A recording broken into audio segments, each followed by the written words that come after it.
Olá, eu sou o Bernardo Afonso, sou músico, compositor e engenheiro de som. O processo de construção é sempre tentar descobrir o que é que vamos fazer de maneira diferente. Não diria que tenha um processo definido, é sempre uma experiência bastante diferente, mas neste caso tentei começar por perceber algumas referências que a equipa tinha na cabeça do ponto de vista sonoro. Claro que coisas muito difíceis às vezes de nomear, mas tentámos começar a construir um imaginário comum do ponto de vista de som, de narrativa, também de cenografia, de luz, e começou a ficar para mim óbvio, pelo menos, que estética que eu iria começar por experimentar. Antes de tudo, de me sentar ao teclado, acho que a primeira coisa é essa, é tentar explorar uma estética. E para mim foi importante essa descoberta da estética e a partir daí começar a compor pequeninas ideias, normalmente são ideias de 30 segundos, 1 minuto, 5 minutos, mas coisas ainda muito vagas, pequenas experiências sonoras, que na verdade a primeira versão que eu mandei tinha 60 e tal destas experiências sonoras, que vai encurtando e portanto aquilo que tentamos fazer é descobrir que blocos destas primeiras experiências é que fazem sentido na narrativa. E depois, a partir dessas peças que estão espalhadas, começamos a juntá-las, a eliminar algumas e começa a ficar cada vez mais óbvio como é que vamos construir este puzzle. Vejo sempre como um puzzle, mesmo do ponto de vista da instrumentação.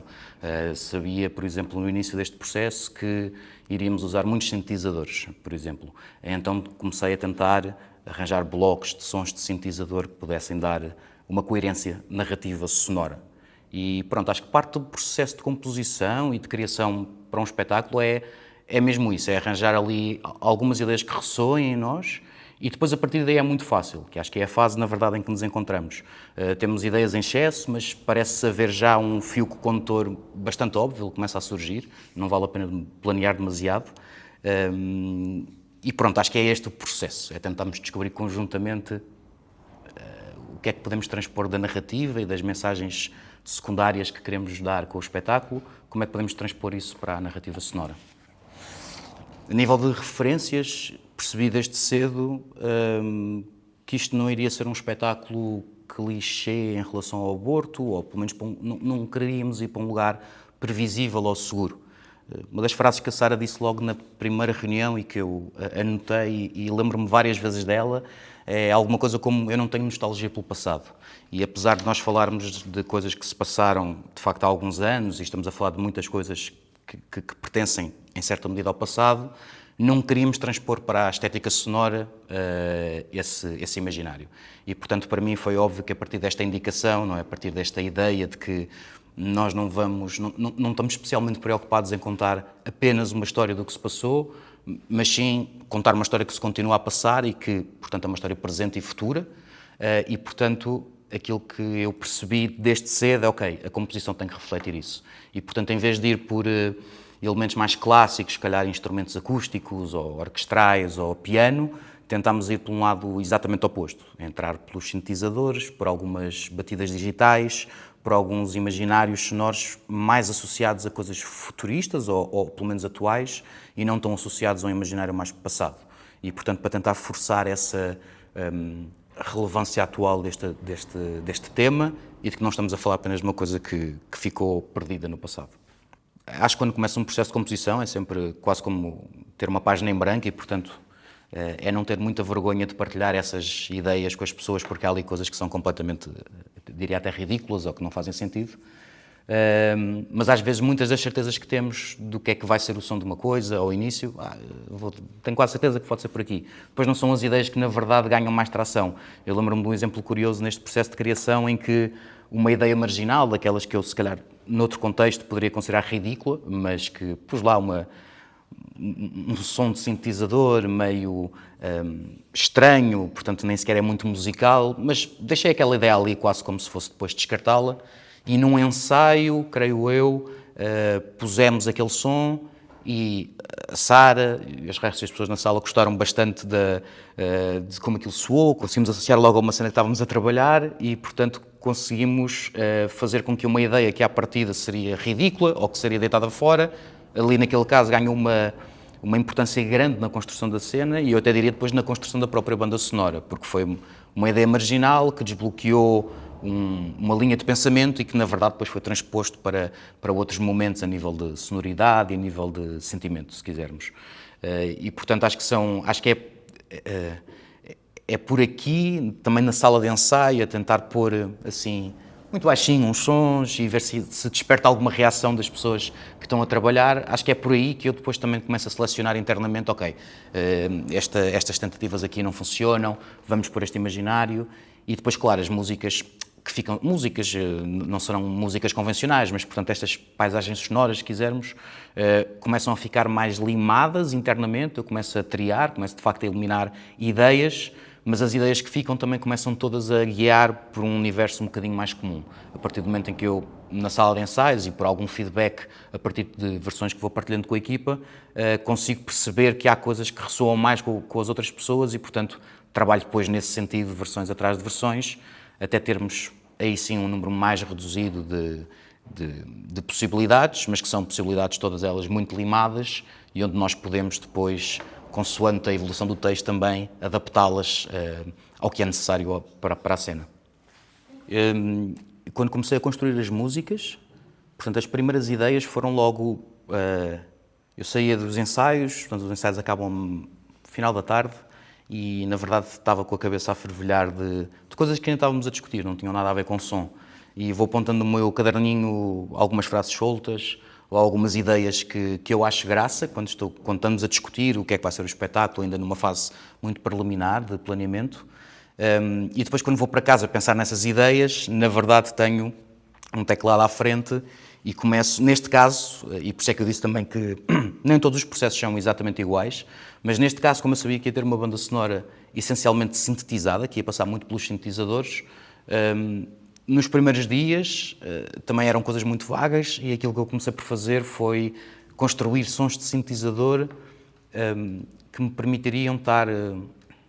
num espaço quase hipnotizado durante 2, 3 minutos, que fosse um espaço agradável sonoramente de estar. E, portanto, aqui é uma fase ainda muito abstrata de construção destes universos sonoros onde me apetece estar. E aí, para mim, faz muito sentido ir ao meu caderno e lembrar-me das discussões que tive no dia, porque internamente encaminha-me para certos sentimentos, para certas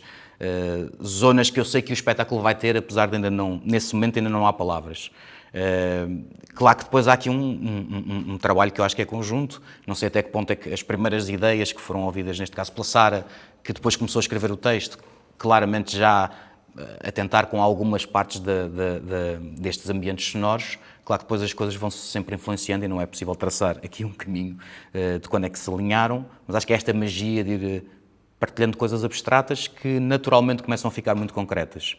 E, portanto, o meu processo de criação isolado em casa, é com um teclado, neste caso, como estou noutra cidade que não a minha residência, onde tenho o meu material comum, tenho composto muito depois dos ensaios e com este tecladozinho pequenino,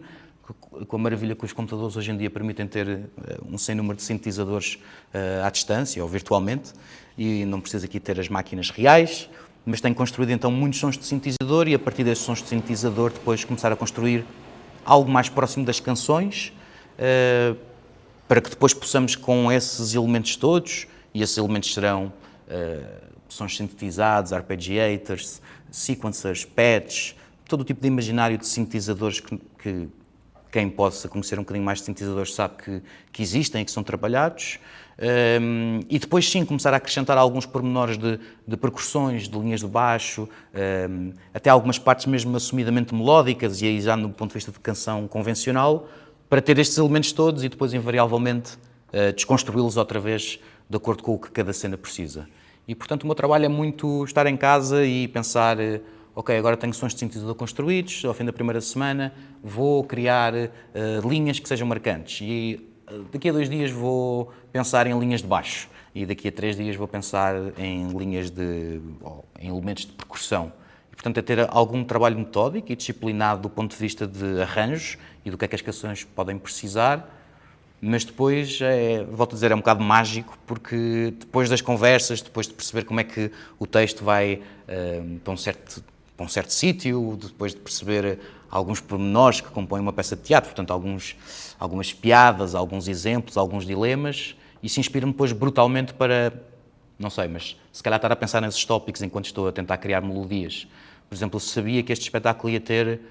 de resto, como acho que noutros espetáculos da Cassandra acontece, tem sempre, apesar de se falar de um assunto sério, tem sempre uma vertente, não sei se cómica, mas assumidamente mais leve e que nos faz pensar ao mesmo tempo sobre os assuntos, mas de outra perspectiva. E também procurei muitas vezes lembrar-me que, apesar do assunto ser sério, e se pensarmos só do ponto de vista abstrato sobre este tópico, pode ficar pesado, mas depois mesmo nas próprias reuniões com a equipa, nos próprios ensaios, há piadas, há coisas mais leves que começam a surgir e, portanto, depois também foi fácil, quando estava a compor, começar a encaminhar a banda sonora para esses sítios. Também era preciso que a banda sonora não fosse uma coisa sempre demasiado pesada, mas que pudesse evoluir para sítios mais, ora, gozões, porque não? Mas uma palavra que usamos muitas vezes é até como uma atitude punk. Não sei se será sonoramente punk, mas como uma atitude punk que desafia. E tem sido muito por aí. Devia ter pensado em mais sugestões, fico com pena de não o ter feito. Ainda assim, acho que vou dar 2 sugestões que são, de facto, mesmo, não foram inventadas, foram mesmo importantes nestes últimos meses de trabalho. Uma primeira sugestão, um livro de um escritor que está na moda, mas acho que isso não é nada pejorativo, porque cedi à pressão de o ler e de facto fiquei maravilhado, tanto que li 2 ou 3 livros seguidos dele, chama-se o Eduardo Louis, e o livro que recomendaria chama-se Quem Matou o Meu Pai, que tem vários pensamentos, nomeadamente um de tentar sacar responsabilidades políticas e morais e sociais aos governantes do seu país, neste caso de França, e em relação à morte do seu pai, ou pelo menos à condição física degradada que o seu pai teve no fim de vida. E, portanto, essa relação para mim foi importante para pensar um espetáculo como este, e apesar do tópico não ter nada a ver, o tópico do livro, a maneira de pensar e de tentar imputar responsabilidades a quem de facto as teve, para mim foi muito importante para pensar todo este espetáculo. Do ponto de vista sonoro, recomendo, bem, uma discografia inteira, mas se calhar algo mais específico. Recomendo um álbum de um músico que eu acho que tem sido a principal referência para o imaginário que eu estou a tentar construir sonoramente. Esse músico chama-se Nils Fram, que eu tive o privilégio de ver há uns anos, precisamente no Teatro Circo, em Braga, onde vamos estrear este espetáculo. E é um músico alemão que eu absolutamente adoro. Quem não conhece, recomendo vivamente. Lá está toda a discografia, mas se quiserem é um álbum em concreto. Eu diria o álbum Tripping with Nils Fram. É um álbum ao vivo que para mim é espetacular, como é que um tipo que é essencialmente um músico de estúdio, de sintetizadores, de espaços sonoros muito rendilhados, e por isso eu acho muito próximo do teatro, mas é espetacular nesse álbum em particular como é que ele consegue transpor esse universo para um espetáculo ao vivo, e nós sentimos, eu diria, ainda mais em casa do que no álbum. E de facto foi isso no espetáculo ao vivo que eu vi no Teatro Circo em Braga. Acho que é essa a magia dele, é conseguir criar uma cama sonora que nós poderíamos estar lá, mais uma vez, 10 minutos, como muitas vezes estamos em muitas músicas dele, e não nos apetece sair daquele lugar. E pronto, tem sido para mim uma referência muito, muito, muito grande na maneira como estou a tentar construir e imaginar o que é que pode ser o som deste espetáculo.